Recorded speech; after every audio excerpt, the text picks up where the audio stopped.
Welcome to the Barker Podcast Collection.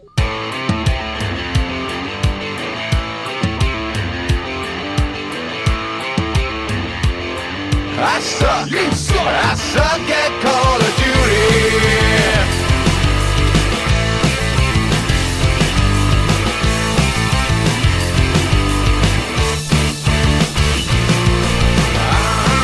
You suck. You suck. You suck. Welcome to the Not Playing Podcast. My name's Rob Howard, and this week I'm joined by Marcus Hurley. Have you been playing any games?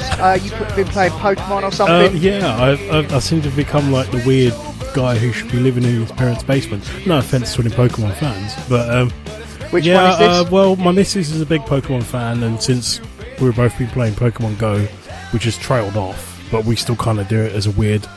It's kind of like our gaming walking app.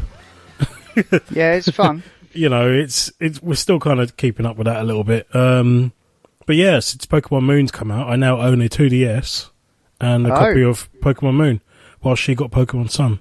So we've both been kind of playing that, and then sort of battling each other, and she's kicking my ass constantly. So yeah, I've proper gone 90s handheld gaming at the moment. I'm living the retro lifestyle. Cool. That's more than a spontaneous purchase then. You really fancied a 2D. You'd got so into playing it on the phone that I wanted to go back into that world again, yeah. It kind of, it felt like a massive nostalgia kick at the beginning, but I was surprised at how much I was actually playing it. So, I mean, the last one I bought was Red, maybe on like a DS Lite. No, a DS, yeah, pretty much a DS Lite, which I still got somewhere in the cupboard. But yeah, I just thought, wow, we picked one up for 60 quid in the end. A 2DS. What? Each one was 60 quid? No, a 2DS for 60 quid. Oh, so you're sharing the 2DS? No, she already owns one. I've bought. Oh. I now own a handheld console. I know, cool. It's weird. Just in time. Sorry, go on. Was that used or? No, new. It was really they're only that much now? Well, it was 70 quid in Sainsbury's, and then she had a £10 voucher, which took a tenner off that. Because let's be honest, the Black Friday deals have been absolutely terrible. I found there have been a few bits off, but nothing like the half price madness we're used to seeing. I remember last year it was kind of like a Steam sale, but everything got hit by that. Right. Yeah, I mean, I know there's been some good deals on PS4s, but yeah, I haven't really been investigating the Black Friday stuff too much. I was kind of hoping it would pick up again on Cyber Monday, but it's still more of the same, really. It's more like 30 quid off a console, you know, a few bits here and there, 20 quid off games, which might be okay, but, you know, when the game's 40, 50 quid, 50 whatever, you think, I'm still almost paying top price for it. Yeah. Sorry, back to Pokemon though. I'm interested. So obviously this isn't Pokemon Go, which is like a kind of an app. So you're actually in a sort of a world. I haven't played this since God, I can't remember 2001. I don't know, and something like that. Which I was still 21 at the time, but hey, who cares? We're a gaming podcast of sorts. True that. But I just felt like I was surprised at how kind of cool it was, how cool it felt. And it's weird using the term Pokemon and cool at the same time.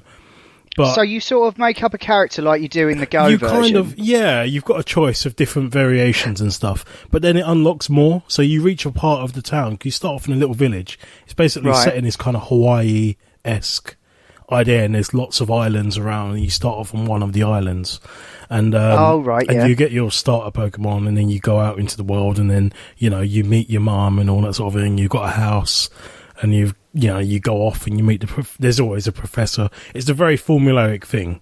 You know, are they like quests and stuff? Yes, there are quests. You can meet people. You can talk to NPCs, and some of them will be like, "Oh, I've really wanted this dog that hangs out in like the caves or something like that for my girlfriend." And then I'm like, "Well, if I'm going to find this dog, I'm going to capture two because I don't want to give you one, having gone through all that effort." But they seem to have addressed some of that. So it's like once you go there and you capture it, because I caught two of this one particular Pokemon, thinking that. Went back to him, and he just looked at the Pokedex and went, "Awesome! I'm going to go get one for myself." I'm like, "I've got 2 of them now." I went through all that effort for no reason. So you've got these little side quests that you can go and you do the usual thing where you beat up trainers and take their money and stuff. It sounds horrible, but that's just the world they live in. But it really hasn't changed at its core from the really early games. It's just all the features and little bits and stuff have just... It just feels so much more polished as a handheld game could. It just completely passed me by, the whole Pokemon thing. I think it came out sort of after my first initial gaming thing when I was like on the Amiga and that, and then I think it had all just happened, and then I think if to fall into the whole Pokemon thing, you either have to have got a sniff of the whole Tamagotchi thing that came out. I remember around that time, yeah, and also all the old RPGs like on the SNES and stuff, because it was very much in that same style as like not quite isometric, but you had the Secret of Manas and stuff and Dragon Quest and all that sort of thing. So I think Pokemon pretty much plays on that because it does play like an RPG, like an old school RPG. But I didn't really get cool into little the in-game cutscenes and stuff, and I didn't really get into the whole sort of JRPG scene. That's it. I didn't really get into the JRPG thing until like Final Fantasy VIII or something, and that was on PC. It was different. It's I did it wrong. No. Everyone's introduced in different ways. I mean that the way that played and the way that the characters were probably let you grow into things like Mass Effect and everything else, because it was a more, the scale of people and stuff was more realistic and everything else. So you don't really think about it, but your first introduction often kind of sets your path in a way. I mean, I enjoy both styles, the sprite ones and little ones like that. Yeah, I mean, my way into RPGs was like PC stuff. Well, I mean, I got into first-person shooters, then I got into Deus Ex, and then I got into D&D, and then I started playing like some of the like Icewind Dale. I never played Baldur's Gate. I still got that on my list to do. I played that. I played the hacked down PlayStation version. That was a lot of fun. Oh yeah, the like hack and slash version. Yeah, that was a lot. Yeah, I remember playing that with my brother for like hours and hours and hours, and then we were disappointed in the second one. You couldn't import your progress over, and then we were like, "Well, that." Yeah, I love RPGs, but they do eat up time. Yeah. And so they have to be pretty special for me to get involved in now. I like the look of that new Torment game where you get to be an evil git, but I haven't got around to that yet. I'm holding out for the Steam sale, basically, which they've announced the dates for. It's the 22nd of December to the 2nd of January. Awesome. So pretty much the entire time that I'm off work. Nice. Yeah, pretty much. Yeah. Like I need anything more in my Steam library now. Well, I've still got the games I haven't played yet as well, so... Like, yeah. Or even less now, I've got an Xbox as well and found TV shows to watch. I see what you mean about my time. It's like there's a pie chart, and about 3/4 of it is taken up with I've gotten home from work and I'm knackered, and then there's a tiny little bit of time, and it's like, what do I do? It's like anyone that moans about the price of games is a madman, because it's just like, I mean, if you're worried about like the initial cost of them, don't buy them yet, and just do the Steam sale, and you'll have definitely the amount of gaming hours you have for for like 1 pence is probably about 100 hours. You know, it's ridiculous. Well, like I said, we were both there in the PlayStation 1 generation, where games were 50 quid. I still remember picking up Tekken 3 for 60 quid. And thinking, oh, that's a little bit expensive, but then I just did it, and then feeling really smug that I had it, and I was like, yeah, I've got it, because it was sold out everywhere else, and I'm thinking 60 quid was a bargain. Do you like the look of the new Final Fantasy? What, 15 or the remake 7? I've been following it a little bit. I haven't bought it yet, because the game engine itself to me has changed so much. I'm not going to say the whole, I missed the turn-based combat, it's lost its soul because it's changed. Games have to evolve. We all know this, because now that it's been an open world RPG twice, that's obviously going to make an influence on it. But I found that there was various ways that you run, and it's just, I've seen my brother playing some of them, some of the later ones, and it's like the characters running around, you pressing attack, and the amount of numbers, it's just constant numbers coming off you and the enemy, and you're not quite sure whether you're being attacked, you're attacking them, until it either does like a massive, flashy, mega move in which you have to sit and watch your character getting blown up by like a star. Well, that's it's exactly like Borderlands. Like, the only time you'd realise when you'd killed something was because the numbers stopped.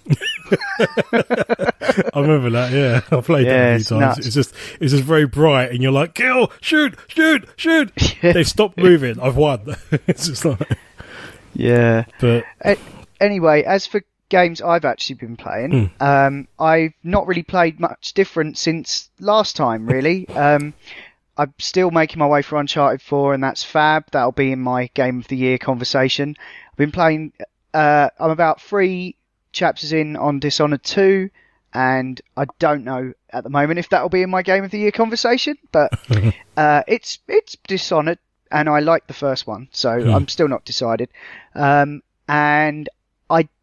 the thing I did want to talk a little more about was I put a bit more time into Adrift, which is the VR space game where you're basically, it's like Gravity, the video game, where you're in this kind of exploded space station, and you're at first it's a little tedious because you're kind of it's really nice to sort of like take it all in, but you're rapidly running out of oxygen, and the rate at which you move is also tied in directly to your oxygen supply. So if you try and boost around and go the wrong way and there's no more oxygen there, then you're fucked and you're dead. So yeah, it is this kind of weird sort of, you've got this vague waypoint and there's checkpoints that, so you kind of have an idea of where you should be going, but you've kind of also got to be keenly aware of where these flashing green oxygen tanks are. Yeah. So the first hour or so is quite rough, but after that you start interfacing with computers that say you need to like fix the Doobrey Dod to make the what's-it work that will power the thingamajig,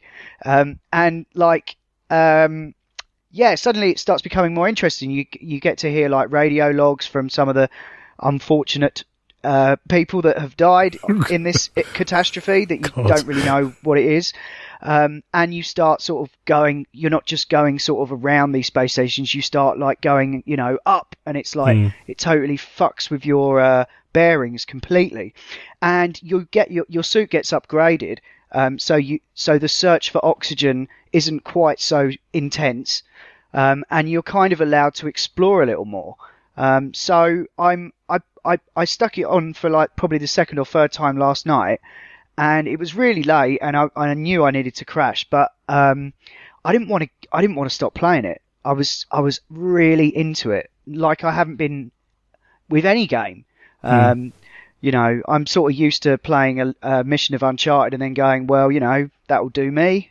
Same with Dishonored. It's like, I'm not really feeling that bug to keep playing, as much as I'm enjoying them. But with this game, it's really simple sort of controls and objectives, but it's so fucking immersive, and you really get that sensation of presence as you're sort of going around, and you've kind of got the earth in the background as like a reference.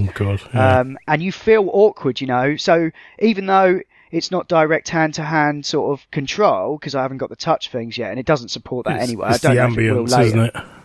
Yeah, it feels like, it just feels really good. Even sat down, because you kind of would be sort of in a weightless situation, wouldn't you anyway? You wouldn't be walking. No. So it's not disconcerting that you're sat down moving. So I'm actually really digging it. And I feel like the criticism for the game was quite harsh. I don't know how far through it I am. I think it's supposed to be about 3 or 4 hours long, which seems like enough for a VR game, because even half an hour in VR can be a bit grueling. Yeah. But Yeah, I'm really digging it, and I'd recommend it if it comes to any of the other platforms. I picked it up in a humble bundle, Nice. so that's why I played it, because I probably wouldn't have played it otherwise, because I'd seen the reviews were not that good, and I'm very picky these days. So Well, so great for I like it. spontaneous, purchases and stuff, isn't it? Yeah. Anyway, on the subject of Oculus, you got to have a go on the touch controllers, didn't you, Mark? I did. It was also my first go on the Oculus as well. Oh, okay. How do you think it compares to the PlayStation VR? Let's put it this way. The PlayStation VR is pretty much how a console compares to a mega fucking planet-destroying PC rig. Okay. It's pretty much, it was running on like an Alienware. I don't know what the specs were for it, but yeah, we ran through the whole, more than enough. We ran through the whole demo thing of it. There's a whole, I don't know if you've ever gone through the demo for it. I've not done the touch demos, no. No, well, this wasn't the touch, it was just the normal Oculus demos, so the sort like of earlier ones where you go through different environments, you're in a submarine, it's all around you and all that. And Okay. and you've got these two robotic sort of like car assembly arms and a rubber duck, and they're fighting over it, and it starts going a bit Harry Potter because they both pick up wands and start having a little battle, and they're like right in front of you, and you're like, I actually ducked because I didn't want to get smacked in the face. Oh wow. It's really good in terms of immersiveness. There's one in which the T-Rex demo as well inside the museum. Oh yeah, I had to catch my dad when I played that. When I showed him That it. was amazing because none of us knew it was coming because everyone else wigged out beforehand. So when I got to that phase after that. I think someone wigged out with the little alien dude, and it was like she went, "No, I'm done." So I was up next, and then got to that part, and I'm like, "Okay, I can hear thumping." And I'm not going to lie, I uttered the words, "I'm slightly alarmed." And then carried the corner, I'm like, okay, it's probably the little one, like it was previously in one of the earlier demo bits, because you got like a little T-Rex, and I was trying to stroke it. Right. But this one just kept getting bigger and bigger as it's coming towards you, and I was like, shit. And then as it sort of stomps overhead, its tail swishes, and I literally was like moving out the way. You just can't help. It's so immersive. I thought Eagle Flight on the PS4 was good. A nice introduction. Don't get me wrong. I think that is a fantastic little bit of kit. What they've done to bring that to the market for PlayStation VR. But the Oculus on a decent rig. Oh my god. I didn't realise it was that much better because everyone was really raving about PlayStation VR. PlayStation is good. This is what I'm saying. It's PlayStation VR is fantastic. The fact that you didn't hear anything about it and you thought, oh, Sony are doing their own version, you kind of think it's going to be pony, like most things are. Let's be honest, for a console. Yeah. First time round, I thought, oh god, it's going to be like, it's going to be Connect Part 2, the shambles of that. But it works. It works really well. But the Oculus, oh my god. So what did you do with the touch controllers then? Yeah, that was it. Getting to that part. We, I don't know, have you actually had a go on them or anything like that? I haven't touched them. Well, that Oculus had a little thing with Xbox in which the pads can stuff, or the development and stuff like that. You could use an Xbox pad. I got an Xbox One controller with my Oculus. Well, they're, to be honest, it's kind of like one of those sawn in half with like a ring around each one, so it feels really comfortable. Okay. It feels really comfortable. It's got a little, it's got thumbsticks on it, and it's got 4 buttons on each. I think on each. Yeah, so it's kind of like, cool. And it's got 2 triggers and stuff on there as well, the bumpers and the triggers as well. And it just feels really comfortable, and it reads it from anywhere on the ring. So your hand positions and stuff. I was not expecting it to read it as well as that. I played an American football demo where you had to like lob the ball and, and then catch it when you get it lined up to the player, you throw it, and then if it's on thing, you have to actually catch the ball, and then it's a touchdown sort of thing. So you're kind of pitching and receiving, so to speak. Yeah. But I was not expecting how much it would track my movements so well, to the point where I was purposely leaving my hand slightly off to see if it would still catch the ball, and it didn't. Wow. Literally, it was bloody hard trying to throw it to the player. Because once you go through the demos, you're like, oh, this is pretty easy. When you actually start playing the game, you're like, he's ducking back and forth, and you're like, you throw it and it goes exactly where you throw it. So if you're a crap throw, you'll be a crap throw in a video game. What I'm interested in was, were you moving around much? Or were you stood in one spot? Well, I kind of was, because I was kind of moving a little bit with the ball because I was trying to get more of a feel for it, and it was kind of tracking me. It didn't lose me as far as I know, but as I was pelting it around sort of this field, I was doing like proper overarm throws. I wasn't leaping around a room though, so I'm not quite sure how it would handle that. I'm not sure how anything would. I've got less than a metre clearance here, but I've got lots of room around me. I'd say that's when more I'm stood enough. up. Yeah, because I was full outstretched with my arms, like throwing stuff. Yeah, and it was fine. I was surprised by that. Oh, that's cool. I'm going to have to rearrange my desk slightly because it comes with an extra sensor. So I was going to put one on the other side. Yeah. So yeah, I don't know. So that's cool. Did you play anything else? I didn't really get a chance to, but one of my colleagues played a basketball game where you had to grab something, just the sports demos and stuff. We didn't get a chance to do anything shooty or whatever. But if there were, I probably wouldn't have done any work. Probably would have been in there the whole time. But I'd love to have another go at something else. But I just think the controllers they feel so good, and they've got the whole thing. They obviously learned from the Wii U. If you give someone a controller, they will probably throw it at some point. So obviously they've got the straps around the wrist and stuff as well. But cool. Yeah. Oculus literally just this minute put out a trailer for all the games that are coming out in the launch window.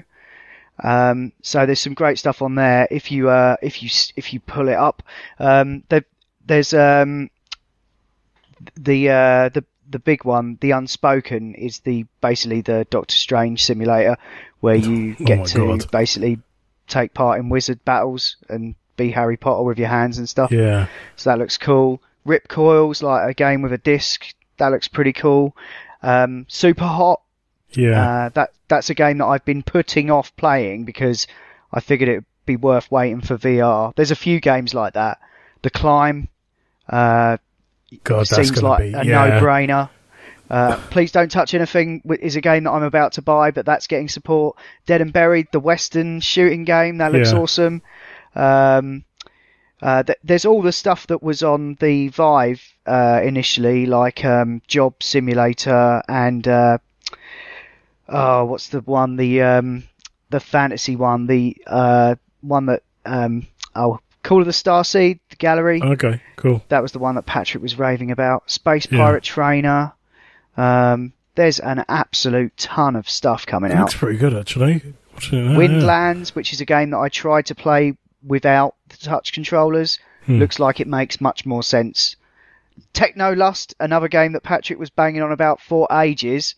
That's coming out. Yeah. So, I think there's going to be a whole bunch to do with those touch controllers once they come out. We already know, I've already played some of the games that are going to be coming out on it. So being able to I'll probably get Space Pirate Trainer just for that. Oh, hell yeah. Just that basic shooting sensation. But yeah, it's a lot of exciting stuff coming out for that. And I am really excited to finally get something that's on a par with all the stuff that Patrick was talking about with the Vive earlier in the year. I just still find it amazing that it's actually happened. What, the VR has arrived? VR hasn't. No, but I mean, for years there was the DK1, the DK1, the DK2, and it could have quite easily remained as that. It could not have gone commercial. It could have just remained a rich boy's toy, but it's come to market. It's there. We've seen it. It's come to our bloody office, and we're flogging bits for it and whatever. And Microsoft are even taking note and trying to bring out their VR headset because they realised that Sony really have put a lot into this, and I reckon they probably thought that they were just gonna do the bare minimum for it, but no, everyone seems to be getting on board, and I think it can only be a good thing. It is. I mean, I'm still a little bit concerned at like how much of a long-lasting footprint it will have. I mean, I feel duty bound as someone who's enthusiastic about games to the point that I have quite an expensive PC. You know, I feel like I should be interested in that kind of thing, but you know, I don't really know anyone outside of like insane gamers or people that friends of mine that have more money than they know what to do with, getting on board with it, because it's still quite a high barrier to entry. Oh, it definitely is, but you know, but I think it can only. But then, so were consoles, so were gaming in general. I mean, God, I paid, you know, back in the 80s, I paid like, was it nearly 200 quid for my bloody Amstrad? Yeah, back then, that was like consoles probably what you pay now. You think people are still paying 400 quid for a gaming console now? Well, I don't know. 400 quid can't be worth what it was back then. I know, but still, you know, it's crazy. Like, the PS2 came out, people were paying $1,000 for it. No, the PS3 when that came out. Nah, they were. No, seriously, pre-release. Before it came, imported. Yeah, imported. Yeah, but yeah. I mean, people were willingly paying that. I mean, I went the length from Brentford to Tottenham Court Road. Everyone had them, and there were queues, absolute queues of people, and it was mental. And I was thinking, really, the biggest deal I saw there was like $799, and that was just because the guy knew he could outsell everyone else and still make money. Yeah, it was a different world back then, I though. know. We used to have to wait 6 months for a movie to come out. God, yeah, it's true. Yeah. I'll tell you what, though, one quick thing on VR that I was just wondering. I'm wondering whether this will be, because we saw a lot of sort of gun titles and stuff as well, I reckon this might be a nice return of the light gun shooter. Well, I guess it is in a sense, isn't it? Yeah. Like the sort of shooting gallery type stuff. Yeah, because this generation, I mean, consoles, flat screen TVs, they don't work on them anymore. And that's why the genre's died off. I mean, it's something that, right, yeah, they don't work. You have to get a CRT TV. Oh, yeah, I didn't think of that. But, well, I mean, this is obviously like that, but way better, because I would expect a Time Crisis game at some point. I would love a Time Crisis game. Yeah, well, there's a few games coming out for the touch controllers. Like, I don't think they're in the launch lineup, but a lot of the stuff they've got set up for that is in that vein. You know, and there's stuff coming out on PlayStation VR as well. So I think you'd be well catered for in that department, mate. There's like a load of stuff that's out like that, and stuff like where you can, put your arm behind your back and bring out a shield or a katana, and Sweet. It's awesome. You'll love all that. Anyway, moving on. We've got there's No Man's Sky has been in the news. It's just had a big update. Called the Foundation Update, which adds a bunch of features to it. Apparently, there's like a super hardcore mode, a sort of super easy mode where you don't have to do any of the resource gathering and just fly around wherever you like. And also the ability to build bases, which seems kind of counterintuitive to me, because I thought the whole point of the game was that you don't stay in one place and dick around for too long. I think that was the main criticism, was that, there was all this, the only shit to do was sort of busy work, and kind of got in the way of the spirit of what the game was about. I mean, this game's had a whole lot of problems, but, it's good that they're sort of trying to support it and incrementally and in a major way. But it almost seems like they're pandering to the crowd here, and, I don't know whether it's going to make the game any better. I think they're trying. Yeah, I think they're working a salvage strategy now, rather than anything else. I mean, it's not the same as like Elite when they brought out the arena, which a lot of people said was also counter to the whole feel of Elite. But then you kind of had the dogfights in there anyway, and you could go, if you look for it, exactly. So the idea of if you were just wanting to jump in and have a couple of team battles and stuff and just fly around and play it like Wing Commander, you could do that. Thing is, No Man's Sky still doesn't... No Man's Sky is the exact opposite of that. It's all about the hippie ideology of basically roaming around the universe. Yeah, an incredibly lonely one, because there's still no multiplayer. They're talking about putting in like the messages, like Dark Souls. They admit they still can't get two people in the same place. The game just doesn't work, in that way. which is a shame because I think, you know, they kept saying it's not multiplayer, but it's just one of those things people assume now. Take it for granted, you know, like that stuff's possible. Yeah. But yeah, the other thing about No Man's Sky is that they've been cleared of that advertising allegation that they were being investigated by the Fair Trade Committee or something. Yeah. And they've managed to get away from that. So, yeah. Do you think there'll be a No Man's Sky 2? No. I think there'll be a No Man's Ground. Yeah. Which you play a lonely trolley boy in the car park. Yeah, I don't know. I'm interested to see what they can do with it. To be honest, I always thought it was like a bit of a far-reaching idea. Have all the world, all the galaxies and vastness in the world to explore, but with nothing to do.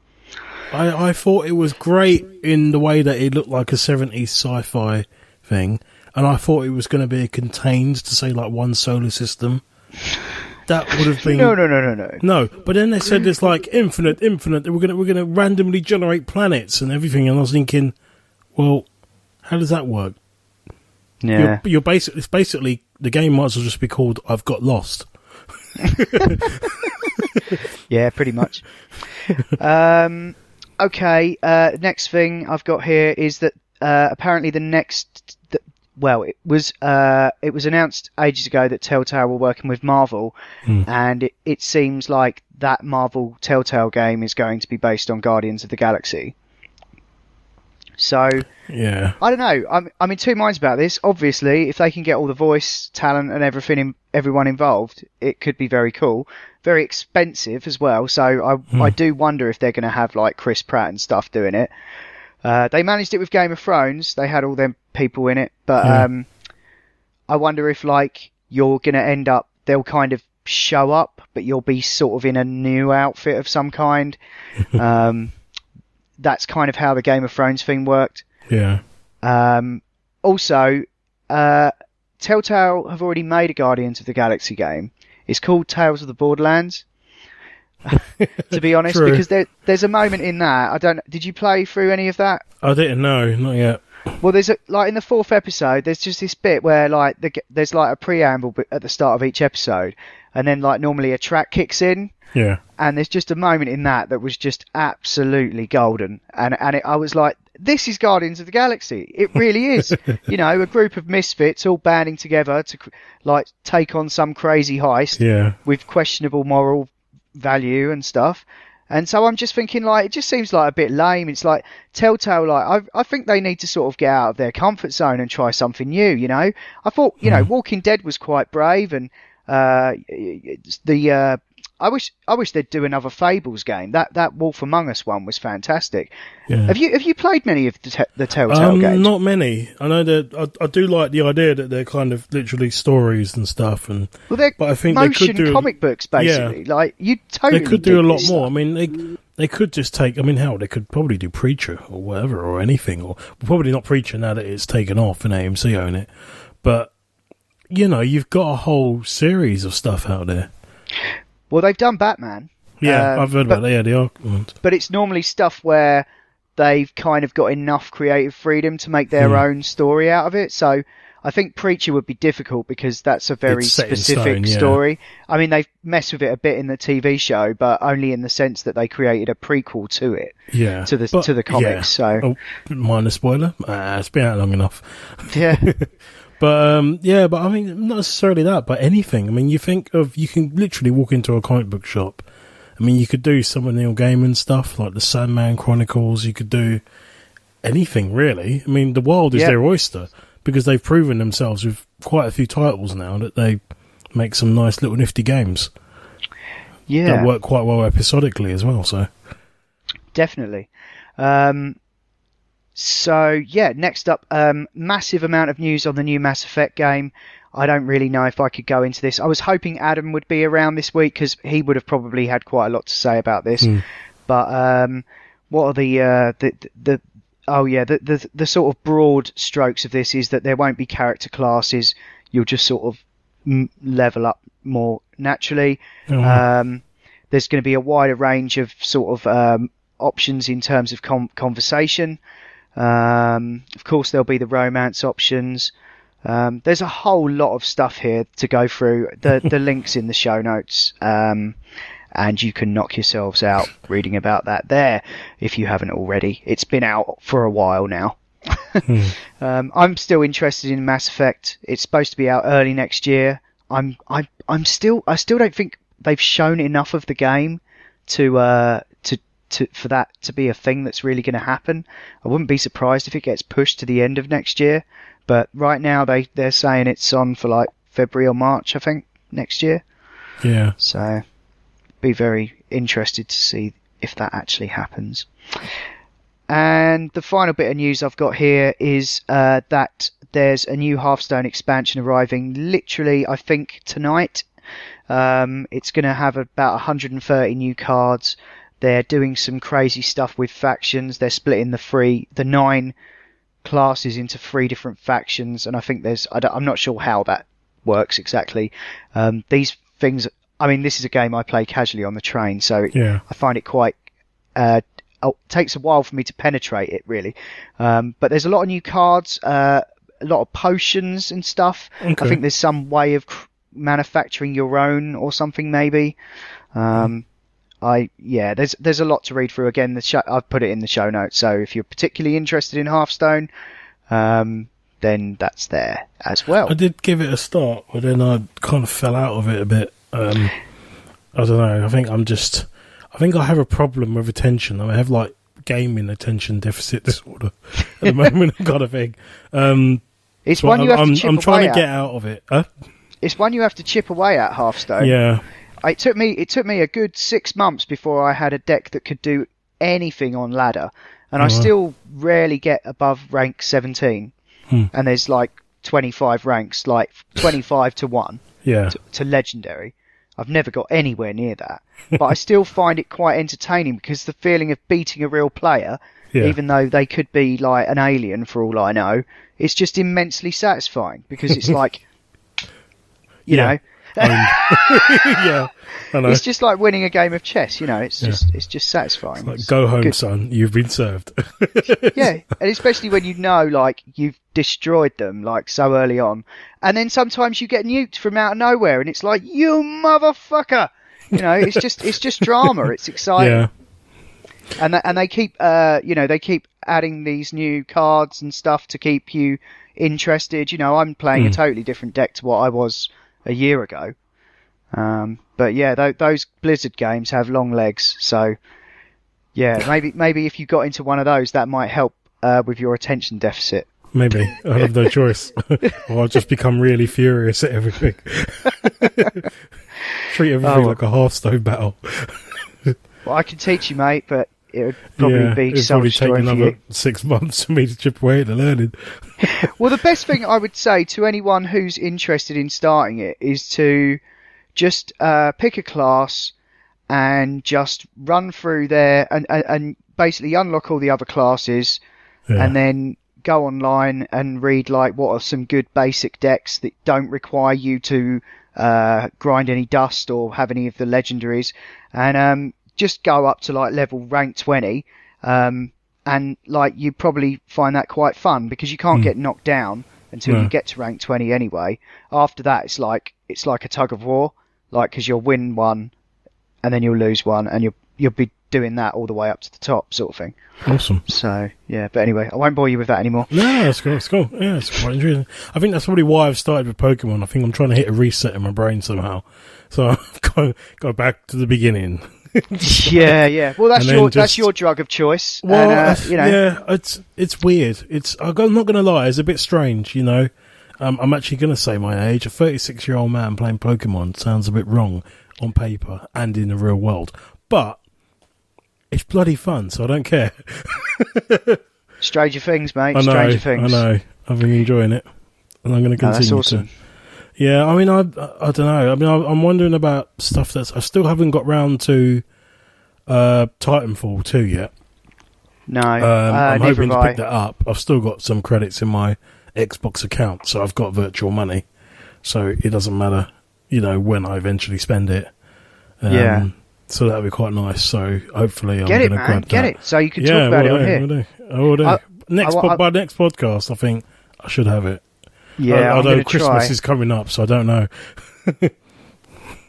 Oh well. Yes. Well, it's been on offer everywhere. So. Well, I did hear a rumor though that I did hear a rumor that the people doing the next Battlefront game might be the people that worked on Titanfall 2. Oh, that's interesting. So because if it is, then I reckon that they took because obviously the biggest criticism of Titanfall was no campaign. Yeah, and they seem to have taken that to heart.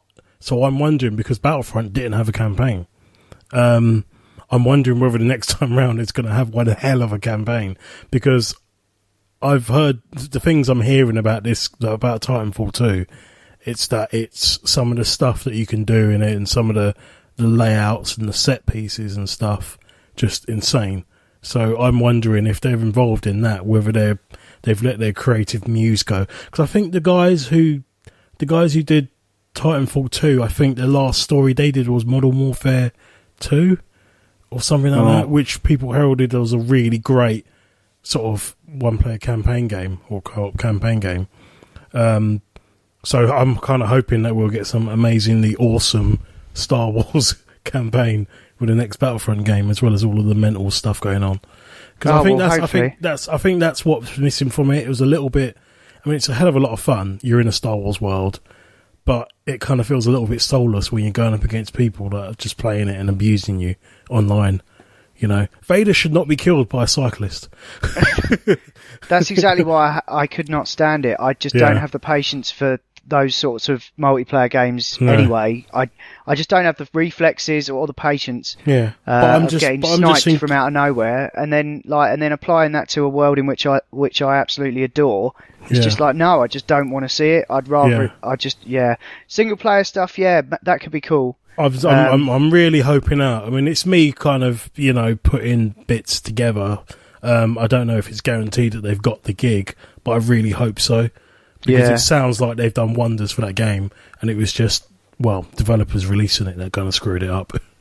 But the publishers. That's it, yeah. Yeah, insisting that it was out before Christmas. Yeah. Mistake. Yeah. Okie doke. Right, okay. 2 final things I need to get to on this show. First up, I need to make it known that I have been fortunate enough to find myself a job in the games industry, and it wouldn't take any of you listeners long to figure out what that is. It's on my Twitter profile, and it's not something that I'm, it's classified. It's not something I need to hide, but I'm working at Sega Europe now. So what that means for this show is that I'm probably going to get access to a few extra games, and so I probably won't be able to be as critical of those games. However, I will be constructive, and you'll just have to take those opinions or what I say about those games with a pinch of salt. I'm not being paid by Sega to talk about them, but I am being paid by Sega to do my job, which is not this. So, yeah, just bear that in mind going forwards. I think it could be great, in that I'll probably get access to some things that I will be able to talk about, and I'll get access to things that I won't be able to talk about. But the show's not going away. The thing is, though, with Patrick no longer contributing to the show, there's no way around it. We're just literally there's not enough gas to keep this show going as a weekly entity. I've been struggling to put episodes together of any significant length since Patrick decided to step down, and so I'm thinking going forwards, like probably from now on and like into the new year, this show will now be a fortnightly show. So there won't be any of those piddly little 20-minute, 10-minute episodes. I mean, sometimes there might be. You mean like this one? Well, yeah, no, this one's actually like the sort of episode we used to put out a while back. But yeah, I mean, Ian's time's at a premium these days, hence him not being around tonight. And Ian's and Marcus has also, you're very busy as well. So we do struggle to actually put this together. So, when we record, we normally do a few at once in the interest of full disclosure there, so that we can kind of maintain a regular schedule, and have something regularly showing up in everyone's podcast feed. So that's how I like listening to podcasts, and I hope that that's how you guys that listen to us have enjoyed listening to us so far. We only do this for the love of it, but at the same time, I have to thank all of you guys for listening, and you, Marcus, as well, for contributing to this show, because I don't think I would have got the job without it. They mentioned it to me.